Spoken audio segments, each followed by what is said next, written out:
discuss the mechanism of urine formation. How urine is formed? What is the mechanism behind the formation of urine? Right? And here it is, we are observing the renal artery. One of the renal artery branch is called afferent artery. This is called afferent artery. A-F-F-E-R-E-N-T. Afferent artery. The arteriole which enter the Bowman's capsule is called afferent arteriole. The afferent arteriole when enter the Bowman's capsule, it is divided into smaller and smaller blood capillaries and forms a network of capillaries called glomerulus. So when the blood is traveling through the afferent arteriole, due to the pressure, automatically the blood can be filtered in the capillaries, network of capillaries, nothing but glomerulus. So when the blood is traveling in the network of capillaries called glomerulus, the blood can be filtered. When the blood filtered, the materials can be collected into the blind cup-shaped structure Bowman's capsule. From the glomerulus to the waste materials and some useful materials also filtered into the Bowman's capsule. This filtration is called ultrafiltration. Ultrafiltration. So this is the first step of the mechanism of urine formation.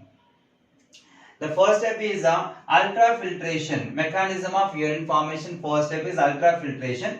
So when the blood is traveling through the network of capillaries called glomerulus, due to the pressure, the blood can be filtered the waste materials, and those waste material containing blood is collected into the Bowman's capsule.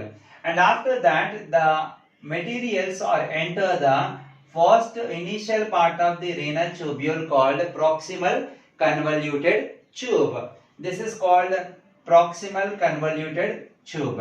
When the materials are collected here, it is called primary urine. It is called primary urine because the blood when filtered from the capillaries, the filtrate can be collected in the Bowman's capsule. That filtrate containing so many useful materials and some waste materials, and almost 75% of the water also be present in the primary urine. This primary urine when enter the proximal convoluted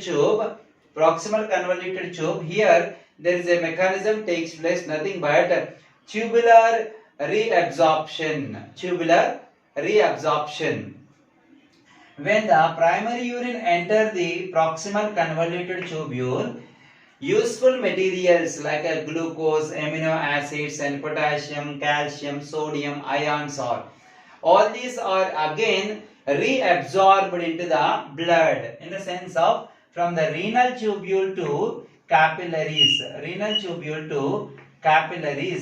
The useful materials are reabsorbed into the blood capillaries.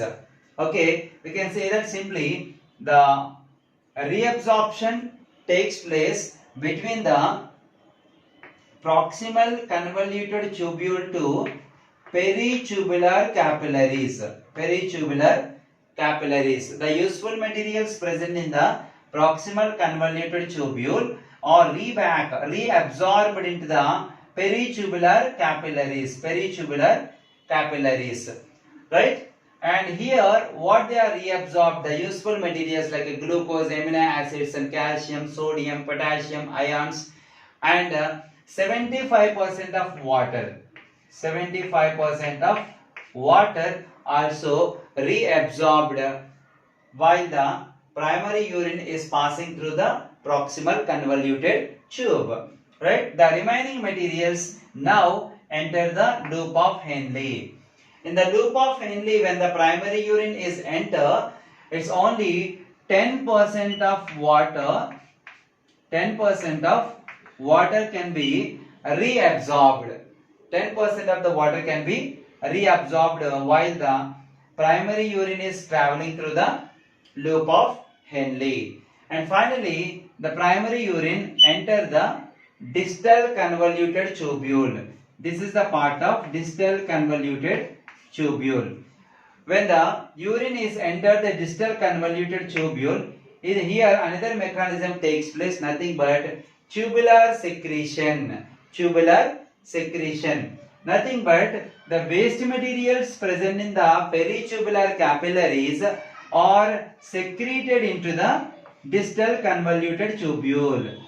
What the waste materials are present in the peritubular capillaries are secreted into the distal convoluted tubule. So this is called tubular secretion. Waste materials are secreted. Excess of ions, hydrogen, and excess of potassium, calcium, salts and ions can be excreted into the distal convoluted tubule.